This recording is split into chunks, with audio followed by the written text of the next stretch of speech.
Bonjour mesdames et messieurs, bienvenue à cette table ronde en prévision du match de la Coupe Dunsmore qui aura lieu cette fin de semaine entre le Rouge et Or de l'Université Laval et les Carabins de l'Université de Montréal. Ça se passera au stade TELUS Université Laval. Sans doute un des matchs ou le match le plus attendu au football universitaire québécois cet automne. Je m'appelle Jean-Philippe Martin. Au cours des prochaines minutes, j'aurai l'occasion de discuter de cette rencontre avec mon collègue Guillaume Piedboeuf que vous lisez sur notre site web, que vous entendez à la radio, que vous voyez au téléjournal, qui a aussi longtemps commenté les matchs du Rouge et Or à la radio de Chiz. Comment ça remontait à loin? On en parlait juste avant d'entrer en onde avec Mathieu. J'ai eu des billets de saison pendant une quinzaine d'années avant ça, alors quand même, pas beaucoup manqué Ce de ne matchs sera pas ton depuis premier 2000. match Carabin Rouge et Or. Mathieu Voilà. Robitaille, notre invité, ancien joueur du Rouge et Or jusqu'à l'an passé, champion de la Coupe Vanier en 2018. Merci d'être là, Mathieu. C'est un plaisir de t'accueillir. Vraiment, merci pour l'invitation. Merci beaucoup. Ça fait un plaisir d'être ici avec vous, les gars, aujourd'hui. Alors, on peut s'attendre, je pense, à un match très relevé. La rivalité Carabin-Rouge et Or n'a pas déçu personne, encore une fois, cette année. Les deux équipes ont remporté une victoire en saison régulière. En septembre, ça a été un match très serré à Montréal, décidé sur le tout dernier match du jeu grâce à un placement réussi de Philippe Boyer. En octobre, le Rouge et Or s'est bien repris avec une performance quasi parfaite, une victoire de 22-3 par une journée extraordinaire. L'ambiance était au rendez-vous au stade TELUS Université Laval. Parlons de ces deux matchs, messieurs. Qu'est-ce que vous en retenez en prévision du duel de la Coupe Dunsmore? Mais moi, je trouve le dernier match, cette victoire du Rouge et Or particulièrement importante parce que le Rouge et Or était sur une séquence de 5 défaites consécutives contre les Carabins. Et non seulement c'était 5 défaites consécutives, mais à travers ça, il y a eu une saison annulée par la pandémie. C'est donc dire que ça faisait 3 ans que le Rouge et Or n'avait pas gagné contre les Carabins. Il y a beaucoup de joueurs dans cette équipe-là qui n'avaient jamais connu la victoire contre Montréal. Pour moi, il y a quelque chose de psychologique là-dedans, au-delà des performances sur le terrain, la façon d'aborder un match. Si ça avait été une 6e défaite consécutive, ça aurait été plus dur pour les joueurs d'y croire en embarquant sur le terrain en finale québécoise. Ouais. Là, on reste sur une victoire. Il y a cette confiance-là qu'on peut battre les Bleus du côté du Rouge et Or, qui, j'ai l'impression, va faire la différence. Et les joueurs, quand on leur en parlait cette saison, nous disaient « Ah, mais les défaites de l'année dernière, on n'y pense pas, ça fait partie, c'était pas notre équipe, l'autre année d'avant non plus. » On se fait dire ça souvent, On se fait dire ça souvent, mais Mathieu, tu peux peut-être nous donner ton avis. On s'en souvient des défaites de l'année d'avant. Oui, c'est sûr qu'on s'en souvient. Puis même moi qui joue pas cette année, je m'en souvenais des défaites que j'ai eues les 5 dernières, c'est sûr et certain. Je dirais oui, ça fait du bien. Oui, ça fait monter la confiance. Faut juste pas rester là-dessus en disant on les a battus dans la game. C'est sûr qu'on va les battre aujourd'hui en séries éliminatoires. Je pense que par exemple, là, même dans la foule, ça s'est senti que ça faisait du bien. On avait beaucoup de monde. Puis tu sais, je pense que tout le monde, tous les partisans du Rouge et Or, les autres athlètes du Rouge et Or même ont senti là, OK, on les a battus, on est capable de le faire. Là, il faut continuer. Parce que pendant longtemps, les matchs serrés allaient vraiment à l'avantage du Rouge et Or. Je dirais, là, au tournant des années 2010, on avait l'impression que les Carabins avaient rattrapé le Rouge et Or. Mais lorsque c'était serré, c'est toujours le Rouge et Or qui finissait par arracher le match. Et dans les dernières années, ça s'est un peu inversé. Pas que les Carabins ont dominé tous les matchs contre le Rouge et Or, mais chaque match serré allait en la faveur des Carabins. Alors, c'était justement reprendre peut-être cet ascendant psychologique ou du moins prouver qu'on est encore au même niveau ou meilleur que les Carabins. Et c'est ce que le Rouge et Or a fait pour moi lors du deuxième match. J'ai l'impression qu'il y a eu un crescendo aussi durant la saison. On a vu lors du premier duel le Rouge et Or commencer un peu timide, remonter pour combler un écart de 13 points, pour revenir dans le match. On a perdu quand même à Montréal, mais j'ai l'impression qu'on avait installé des choses lors du premier match et qu'on a vu une performance dominante lors du deuxième. Et ce que je retiens aussi lors du match du 16 octobre ici à Québec, c'est surtout que les joueurs, surtout les recrues qui n'ont pas eu la chance, à cause de la pandémie notamment, de vivre la vraie expérience du stade TELUS Université Laval, ont finalement eu la chance de disputer un gros match, de remporter une grosse victoire contre les grands rivaux et qui vont garder ce souvenir-là pour eux et ça va sûrement servir de motivation. Est-ce que je me trompe, Mathieu? Ah, vraiment. Puis je vais reprendre la balle au bon un petit peu, ce que tu disais tantôt, JP. Là. Oui, on a vu une progression au courant du match là, à Montréal. Mais moi, je dis beaucoup là, pour l'avoir vécu. On coach, on se prépare pour jouer 3 matchs contre les Carabins. Ouais. Le premier, le deuxième, puis la Coupe Dunsmore. À chaque année, c'est ça. Puis c'est sûr qu'il y a une progression dans le cahier de jeu, dans qu'est-ce qu'on installe, dans les stratégies. Puis je pense que qu'est-ce qui a été le plus impressionnant à voir là, entre le premier et le deuxième, c'est vraiment la progression que l'équipe en général a eu du Rouge et Or. Là, on a vu, oui, la victoire a été de 22-3, comme vous avez dit tantôt, mais moi je pense que c'est vraiment la façon que les jeux ont été exécutés, la façon que les gars sont présentés, qu'on a vraiment vu une progression là, entre le match 1 et le match 2, en espérant que ça continue à progresser là, au match numéro 3. Et justement, l'avantage de la foule dont tu parlais, les joueurs l'ont connu pour la première fois, mais même nous, on se demandait, est-ce qu'on va revivre ce genre de match? Les foules du Rouge et Or, depuis quelques années, même avant la pandémie, étaient en baisse, et c'est pas unique au Rouge et Or. Les remparts, le sport en général, on a l'impression, il y a un peu moins de gens à Québec pour y aller.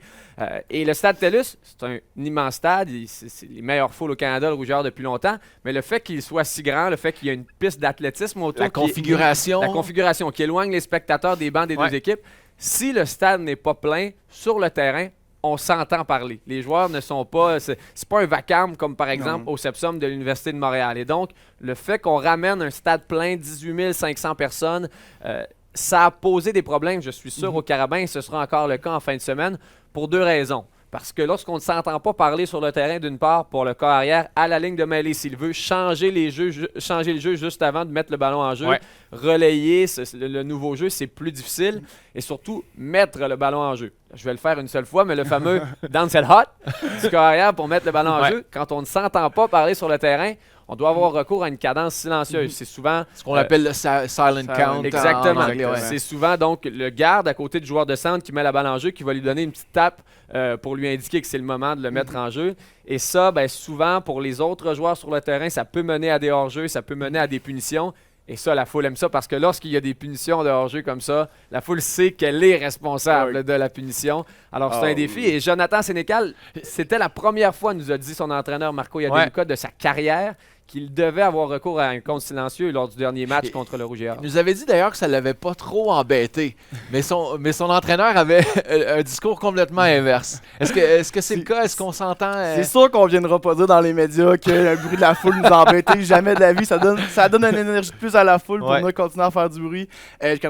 On parlait là, du 18 000, au-dessus de 18 500 personnes. Ça l'amène de l'énergie. Pour les deux équipes, par exemple, on parle, là, moi j'adorais jouer au Sepsum.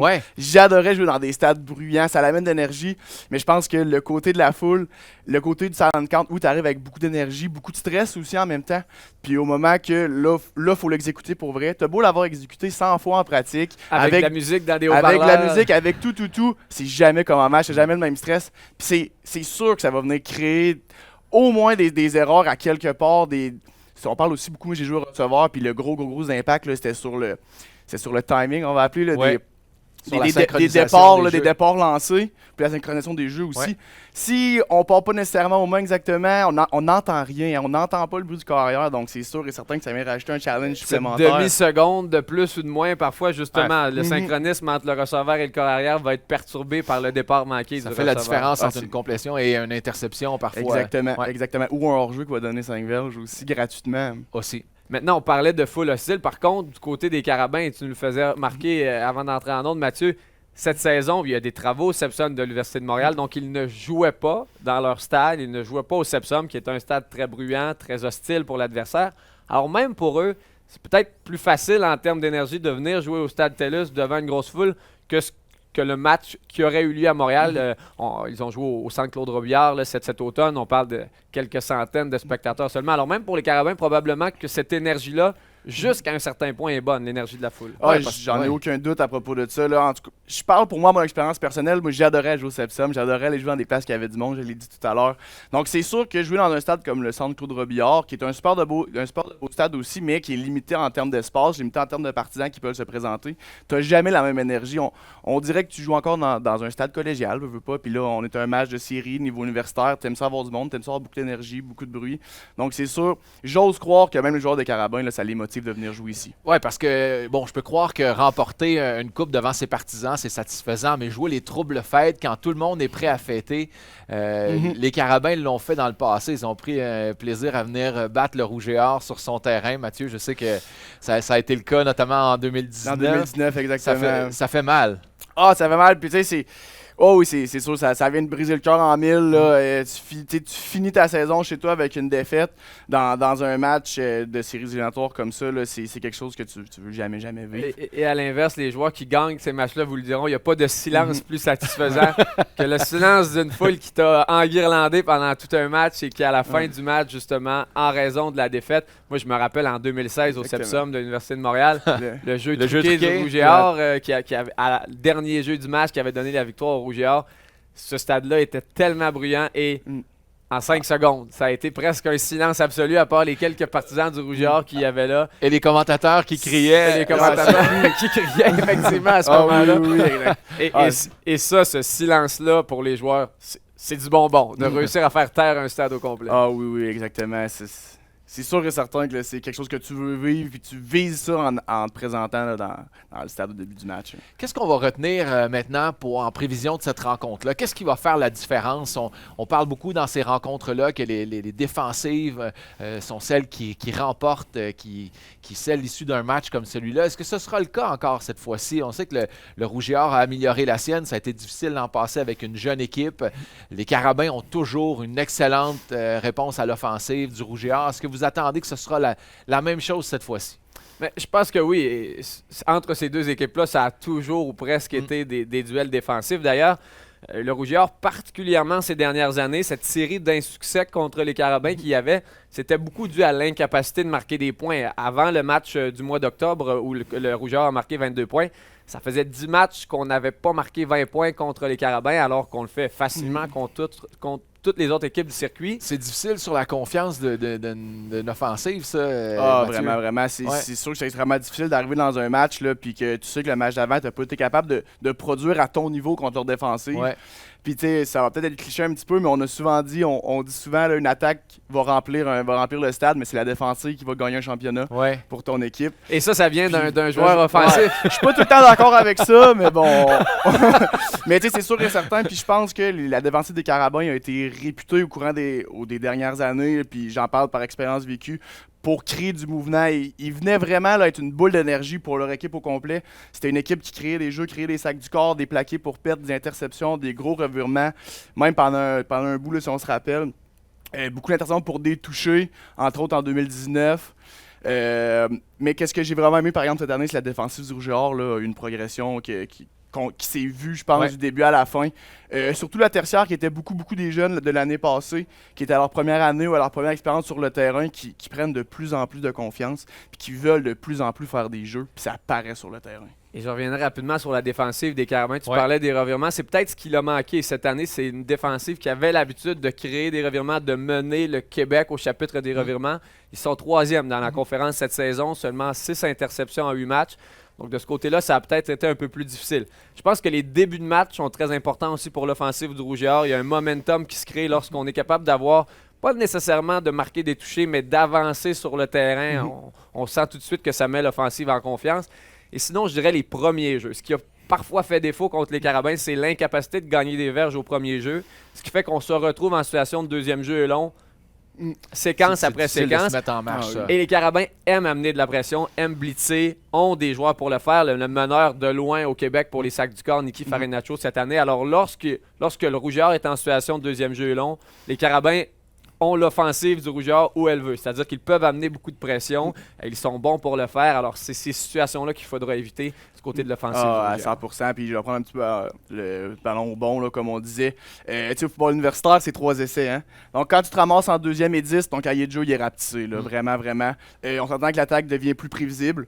C'est plus facile pour une défensive de venir jouer. C'est sûr que c'est toujours difficile avec les athlètes qu'on retrouve là, partout dans la conférence. Mais tu deviens un peu plus prévisible. 2e et 10, là, c'est une position que les coordinateurs à l'attaque souvent n'apprécient pas beaucoup. Là. J'aimerais vous entendre sur la défensive du Rouge et Or. Tu l'as mentionné tout à l'heure. On a vu que cette défensive-là a connu des moments difficiles contre l'offensive des Stingers la semaine dernière. Le duo Olivier Roy et Jeremy Murphy également ont causé des problèmes à la défensive du Rouge et Or avec de longs jeux. Ils ont créé de l'offensive avec ça. Est-ce qu'on peut penser que le duo de Jonathan Sénécal et Hassan Dosso va faire le même tort avec le Rouge et Or qui devra s'ajuster assurément? Ah, assurément. Premièrement, je pense qu'il faut donner crédit vraiment à Olivier Roy pour la performance qu'il a eu aussi à Murphy, là, Jérémy Murphy, qui ont eu des games là, spectaculaires avec des attrapés, là, dignes des meilleures équipes au Canada. C'était beau à voir, c'était super de beau jeu. C'est des ballons qui tombaient directement dans les mains des receveurs qui se démarquaient. Moi, je pense qu'au contraire, c'est oui un des moments difficiles, mais au contraire, il y a un des challenges tout au long de l'année. On se rappelle aussi début de l'année contre McGill, là, qui avait accordé énormément de verges par la passe. Éloi La Tendresse Régimbal, le carrière recru des Redbirds, qui avait très, très bien fait contre le Rougeur. En fait, c'était statistiquement une des pires performances défensives des 10 dernières années pour le Rouge-et-Or. Glenn Constantin l'avait admis par la suite. Donc, il y a eu quand même, on l'a échappé à quelques reprises peut-être, mais les offensives, partout au Québec, essayaient la longue passe cette saison. Exactement. Les jeux explosifs. Moi, je n'ose pas dire qu'ils l'ont échappé. Là. Je pense que ça a été des beaux jeux des équipes à l'attaque. Ouais. Puis je pense que ça l'a apporté. Là, toute l'année, ils ont vécu des challenges, ils ont joué contre des bons receveurs, donc ils sont préparés pour jouer contre des gars, là, comme on parlait tantôt à Sanderso, puis Jonathan Sénécal, qui sont spectaculaires, qui sont capables de compléter des jeux comme ça contre n'importe quelle défensive, puis qui vont l'essayer. Et on parle de la tertiaire, mais la tertiaire et la pression qui est amenée sur la carrière, c'est lié. Alors on peut bien dire que ce sont les joueurs dans la tertiaire qui doivent mieux faire, mais si on est capable de se rendre au corps arrière, de lui donner moins de temps pour passer le ballon, souvent c'est comme ça aussi que ça facilite la tâche des joueurs derrière. Une unité défensive, c'est cliché, mais c'est un tout. Ouais. Alors, ça va dépendre aussi de la pression qu'on est capable d'amener sur Jonathan Sénécal. Ça va dépendre quelle version de Jonathan Sénécal on verra aussi ce samedi. Parce que, bon, autant il a été dominant l'an dernier, cette année, ça a été plus ou moins convaincant. Il faut dire qu'il y a eu des blessures majeures à son unité offensive. On a perdu de gros receveurs. Est-ce que Jonathan Sénécal peut ramener cette magie de 2021 dans le match samedi? Hassan Dessau, dont on parlait, le receveur n'a pas joué de l'année, est revenu au jeu la semaine dernière en demi-finale québécoise. Et, Justin Langlais, quelques autres receveurs. Il y avait vraiment beaucoup de blessures du côté des Carabins. On avait une plus jeune ligne offensive également. Ça a compliqué le travail, j'ai l'impression, de Jonathan Sénécal. Mais on sent qu'il a encore tout le respect des adversaires lorsqu'on parle avec l'entraîneur-chef du Rouge-et-Or, Glenn Constantin, avec les joueurs en défensive du Rouge-et-Or. On sait que ça reste un joueur dangereux et même lorsqu'il même lorsqu'il ne connaît pas son meilleur match, dans les jeux pivots d'un match en fin de rencontre, on l'avait vu l'an dernier en Coupe Dunsmore, c'est lui qui a fait la différence pour les Carabins. Il est capable de sortir des gros jeux de son chapeau. Même lorsqu'on pense avoir un sac du corps, il est capable de s'échapper de sa pochette, décocher une passe en mouvement presque sans regarder. Alors, il a ces jeux spéciaux en lui qui peuvent faire la différence dans un match. Vraiment, vraiment. Puis on voit que c'est un joueur aussi avec du caractère. C'est un joueur qui est capable de se relever de ses erreurs. Ouais. On te parlait des blessures de receveurs. Je pense que aussi Jonathan Sénécal a été ralenti par une blessure un petit peu cette année. C'est un joueur explosif qui est extrêmement dangereux avec son bras, mais aussi qui est peut-être un des joueurs les plus rapides au football universitaire. Donc, qui est difficile à couvrir là, en défensive parce qu'il peut mettre le ballon à peu près où ce qu'il veut, mais il peut tellement faire mal paraître des défensives aussi avec ses jambes. Donc, c'est sûr que lui, là, c'est vraiment un joueur qu'on veut venir surveiller autant avec ses jambes que par la passe. Si Jonathan Sénécal, ça a été plus difficile cette année, je pense que pour Arnaud Desjardins du côté du Rouge-et-Or, ça a été une révélation. Il a été le joueur offensif avec Kevin Mittal. D'ailleurs, il y aura un débat à savoir qui sera choisi joueur de l'année dans le RSEQ cette année. Mais clairement, Jonathan, c'est-à-dire Arnaud Desjardins, a été le joueur clé qu'on attendait de lui pour le Rouge-et-Or. Et les chiffres sont plutôt phénoménaux. Là. 73% de complétion sur ses passes. Il est premier au pays dans cette catégorie. 20 passes de toucher cette saison. Premier au pays dans cette catégorie. Près de 320 verges par match. Deuxième au pays dans cette catégorie. Il a été dominant, a limité les revirements. C'est toute une progression par rapport à l'an dernier. Rappelez-vous, l'an dernier, il n'était pas le carrière partant en début de saison. Lorsqu'il est arrivé, on voyait certains atouts. On voyait qu'il avait un bras puissant, un bon athlète, très patient, très calme dans sa pochette. On a l'impression qu'il ne prenait pas beaucoup de risques, n'était pas capable d'attaquer dans les zones profondes, d'attaquer justement des fenêtres serrées du côté des défensives. C'est pas le même joueur qu'on a vu cette saison. C'est un joueur dominant et qui, au fur et à mesure de la saison, on le sentait là, que lui était en confiance pour essayer les passes difficiles. Mathieu, tu l'as vu, tu l'as côtoyé la saison dernière. As-tu aussi vu un joueur différent en le regardant cette saison? Je dirais pas que j'ai vu un joueur différent à 100%. J'ai eu la chance de jouer avec l'année dernière. C'est sûr et certain que j'aurais aimé encore jouer avec cette année, avec un talent qu'il avait cette année. Mais non, on le voyait déjà dès le début là, que c'est un joueur avec énormément de talent. C'est sûr que il y a une bonne différence entre le collégial et l'universitaire Mm. pour les carrières. Surtout pour les carrières, le jeu est plus vite. Je pense juste que tellement devant lui, ça s'est ralenti. Là, il est en confiance. Il est capable de prendre les chances. Il voit les fenêtres qu'il faut qu'il attaque. Puis il est impressionnant à voir jouer. Là. Je l'ai regardé des estrades cette année, pas du banc. Peut-être qu'on voit mieux des estrades, même. Mais non, c'était assez impressionnant. Là. Je le voyais lancer des ballons dans des fenêtres là, que j'ai rarement vu des carrières universitaires là, être capable de faufiler le ballon dans des fenêtres comme ça. Donc c'était assez spectaculaire. Puis on voit vraiment là, de l'année dernière à cette année qu'il y a eu une progression là, exceptionnelle. Puis qui est de plus en plus à confiance aussi, plus l'année avance. Et j'ajouterais, lorsqu'on compare Arnaud Desjardins et Jonathan Sénécal, même si Glenn Constantin nous dit « je veux pas jouer au jeu des comparaisons », ce sera fait dans les prochaines années. Les deux en sont à leur deuxième année universitaire. Les deux vont s'affronter souvent. Et durant leur carrière collégiale, c'était deux joueurs du même âge, de la même génération. Et c'est Jonathan Sénécal qui était décrit depuis des années comme le prodige du football universitaire québécois. Il devait aller jouer aux États-Unis avant une blessure. Et vraiment, cette saison, si on mettait quelqu'un qui ne les a jamais vus jouer auparavant devant leur match cette saison, on lui demandait lequel des deux est décrit depuis toujours comme le prochain grand carrière québécois, probablement que la réponse serait Arnaud Desjardins. Alors, il a eu le dessus cette saison sur Sénécal. On va les avoir l'un face à l'autre, même s'ils ne sont pas sur le terrain en même temps en fin de semaine. Et c'est sûr que même si les entraîneurs ne veulent pas le faire, les partisans, eux, vont jouer au jeu des comparaisons. Et j'aimerais t'entendre, Mathieu, sur le fait que Glenn Constantin, l'entraîneur, a parlé du calme de Arnaud Desjardins plus tôt cette saison.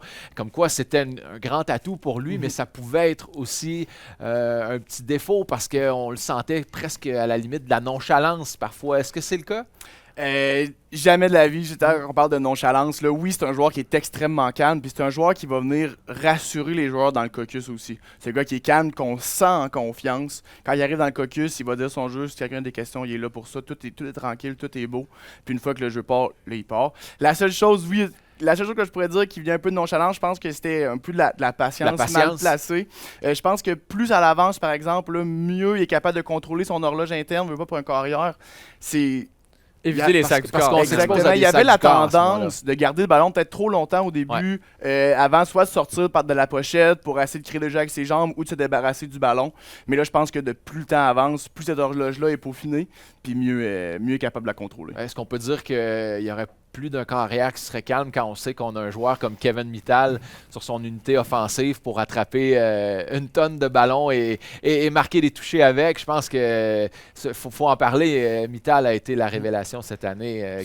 12 touchés en saison, 2 lors du dernier match contre les Stingers. Ce sera assurément un joueur à surveiller pour les Carabins. C'est ce que j'allais dire. C'est un joueur dont les statistiques parlent d'elles-mêmes cette saison, sans aucun doute. Meneur au pays pour les verges amassées, pour les touchés, record d'équipe en une saison pour les toucher, record d'équipe en carrière après seulement 2 saisons avec le Rouge et Or. 19 passes de toucher captées déjà pour Kevin Mittal. Tout ça est impressionnant et j'oserais dire c'est encore plus impressionnant de le voir jouer. C'est un joueur cette saison qu'on sentait tellement dominant, on avait l'impression qu'il pouvait faire ce qu'il voulait sur le terrain. Les équipes qui ont osé essayer de le couvrir avec seulement un homme l'ont payé chèrement. Ouais.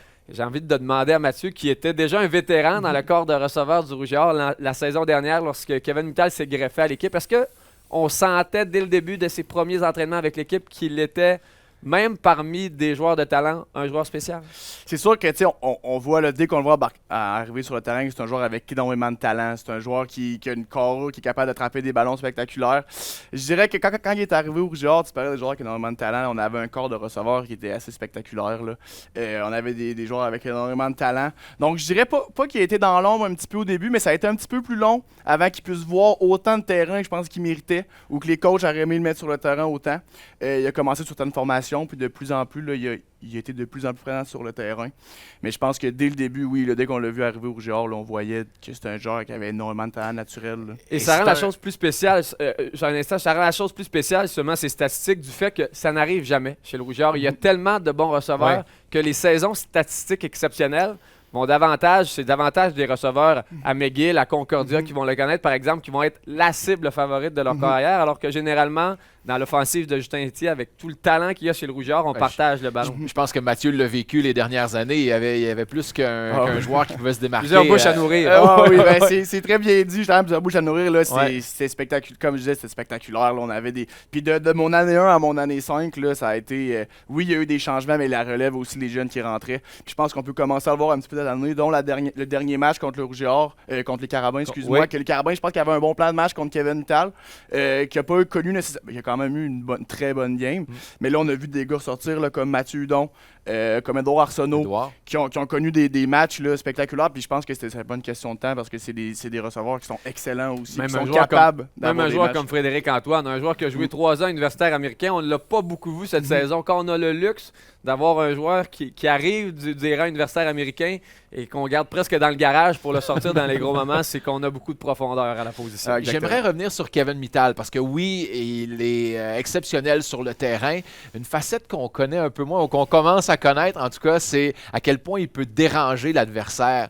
C'est un joueur qui aime beaucoup parler, qui est prêt à tout pour essayer de déconcentrer l'adversaire. On l'a vu contre les Stingers de Faire l'Université sortir Concordia. non seulement ses adversaires, mais les L'entraîneur entraîneurs adverses aussi, de parce leur que gond. Brad Collinson n'était vraiment pas Ah. satisfait lors du match de demi-finale la semaine dernière. Non, puis ça, tu sais, Kevin Mittal, c'est un gars qui en mange. Il Tu prend sais, plaisir, on se il trompe prend pas. plaisir, ça fait partie de son match. Il veut déranger. Plus il dérange, plus il sent en confiance. Mieux il est. Puis tu sais, on peut parler d'un fois là, que des joueurs qui dérangent comme ça peut même avoir un effet négatif de déranger ton équipe. Mais je pense là, qu'au contraire, les gars, on le connaît, on sait comment il joue, on le sait comment il est. Puis plus il dérange, plus il est en confiance, puis plus il met les autres joueurs en confiance aussi. Donc, tu sais, c'est vraiment pas un couteau à deux tranchants, je pense. Puis nous, en même temps, tu sais, en tant que joueur, je parle pour l'année dernière, quand on voit un entraîneur-chef d'équipe embarquer sur le terrain puis crier après des joueurs, ça fait juste remonter l'équipe. On veut juste encore plus faire des points, plus faire des gros jeux à ce moment-là. Mais il n'y a pas beaucoup de joueurs dans l'histoire du Rouge et Or, par contre, j'oserais dire, qui ont eu le droit, que Glenn Constantin a laissé comme ça narguer l'adversaire assez ouvertement. On aime gagner plus humblement que ça, je pense, chez On le voit Rouge et quand même Or. qu'il a un statut particulier chez le Rouge et Or, parce que moi, j'en ai pas vu souvent des joueurs qui ne se faisaient pas rabrouer par Glenn Constantin lorsqu'ils allaient discuter assez ouvertement avec non seulement les joueurs adverses, mais les entraîneurs adverses. Messieurs, rapidement, en terminant, allons-y avec quelques impondérables. On parle de la météo, bien sûr. Ce samedi, on annonce des conditions plutôt pluvieuses. Est-ce qu'on peut s'attendre à... On a parlé beaucoup de jeux aériens. Il faudra peut-être se rabattre sur la course cette fois-ci, surtout du côté du Rouge et Or. Ah, 100%. Puis je pense que le Rouge et Or, au courant de l'année, là, a prouvé que autant il peut être dangereux autant à l'attaque que par la passe, avec un comité de porteurs de ballon là, qui est autant exceptionnel que le comité de receveurs, je pense. Je parle des gars comme Joannick Maas, comme Ouganda, comme Alex Doff. Puis comme Gabriel Leblond aussi, là, c'est 4 porteurs de ballon qui ont été exceptionnels cette année. Puis quand leur numéro a été sorti, ils ont été capables de créer des jeux. Je pense qu'on a une ligue offensive qui est capable de bouger des fronts défensifs aussi. Puis surtout en séries éliminatoires, là, on veut les équipes qui sont capables de contrôler le jeu, courir le ballon, puis être capable de contrôler le jeu. Et d'ailleurs, l'an dernier, le Rouge et Or avait été incapable de freiner Bertrand Beaulieu, le porteur de ballon des Carabins en Coupe Dunsmore. Ça avait été une autre chose. Les Carabins avaient pu contrôler le jeu en connaissant des longues séquences offensives, en portant le ballon. Glenn Constantin est entraîneur-chef, mais il est aussi l'entraîneur de la ligne défensive. Et je sais que cette performance-là de son front lui a fait mal aussi personnellement. Cette saison, ça a été fort différent. Le Rouge et Or a très, très bien fait pour freiner l'attaque au sol des Carabins. Alors, s'il pleut, je pense que l'équipe a montré, la défensive a montré qu'ils étaient prêts cette fois-ci à freiner Bertrand Beaulieu, l'immense porteur de ballon des Carabins. Et on ne peut pas ne pas parler de discipline également, parce que je sais que ça a coûté cher aux Carabins la semaine dernière contre le Vert et Or de l'Université de Sherbrooke. Plus de 200 verges de pénalité. Les Carabins ne peuvent pas se permettre d'amener ça ici à Québec samedi. Surtout pas en séries éliminatoires. Là, c'est un match que tu veux limiter les erreurs le plus possible. Au bout de la ligne, on parle de football, là, c'est un sport d'erreur. Les punitions en match éliminatoire peuvent être extrêmement coûteux. Sortir des points ou aller permettre à d'autres équipes de faire des points qu'au bout de la ligne, ils vont faire mal. Donc c'est sûr là, que tu veux limiter le plus possible là, les punitions. Dans un monde idéal. Et je reviens historiquement dans les duels Rouge et Or Carabins, surtout en série éliminatoire, les matchs émotifs. C'est souvent les Carabins qui ont eu de la difficulté avec l'indiscipline. Ça a joué en faveur du Rouge et Or à plusieurs reprises. Et j'aimerais faire la distinction parce que les entraîneurs la font souvent également. Il y a différents types de punitions. C'est une chose d'écoper une punition pour avoir retenu un demi-défensif qui essaye d'empêcher son receveur de faire un attrapé, mais les punitions qui font mal en série et celles qui ont hanté les Carabins à plusieurs reprises, ce sont les punitions d'indiscipline. Ouais. C'est quoi une punition d'indiscipline? C'est rudesse contre le corps arrière, rudesse contre le botteur ou Après rudesse après le sifflet. Ça, Ouais, ce ça, sont c'est les pires punitions, les aussi, punitions antisportives également. Wow. Alors, c'est vraiment ces punitions-là qui sont des punitions lié à l'émotion, littéralement, de gros Et on matchs sait qu'il y en comme a ça. beaucoup dans des matchs comme Qui sont aussi ça. par exemple des comme punitions que tu as 100% le contrôle de le faire ou pas. T'sais, on parle d'une punition de rudesse, tu as 100% le contrôle de frapper un gars dans le dos ou de donner une pouce de plus ou non. C'est sûr qu'avec l'émotion, tu as tout le temps le goût d'en faire un petit peu plus, mais là, c'est de voir quelle équipe va mieux se contrôler à ce niveau-là. En 20 ans, les fois où j'ai vu les entraîneurs du Rouge et Or lancer leurs écouteurs au sol de frustration, c'était souvent après des... Pas souvent, mais quand ça arrive, c'est souvent après des punitions d'indiscipline comme ça. Voilà pour le duel Rouge et Or Carabin. Regardons ce qui va se passer ailleurs au pays parce qu'il y a 3 autres matchs, 3 autres finales de conférence. Parlons surtout du match en Ontario, la finale pour la Coupe Yates, parce que bon, c'est le gagnant de cette rencontre-là va affronter le gagnant de la Coupe Dunsmore entre le Rouge et Or et les Carabins. Ce duel va opposer la meilleure équipe en Ontario, peut-être même la meilleure équipe au pays, celle qui est classée numéro 1, les Mustangs de l'Université Western, invaincus cette saison. Ils vont faire face aux Gales de l'Université Queen's.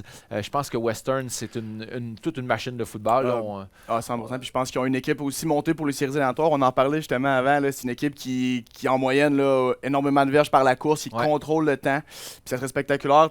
Ça serait une équipe un peu comme nous en 2018 qui aurait tous les matchs à la maison jusqu'à la finale de la Coupe Vanier qui est justement à l'Université Western. Parce que la Coupe Mitchell aura lieu chez les gagnants en Ontario. Motivation supplémentaire, mais c'est également une équipe Western. On s'attend à ce qu'ils l'emportent contre Queens. Il pourrait y avoir une surprise, mais c'est également une équipe avec qui le Rouge et Or a un historique dans les dernières années. Mathieu a vécu quelques duels contre l'Université Western. 2017 notamment, et 2018, là, 2 années.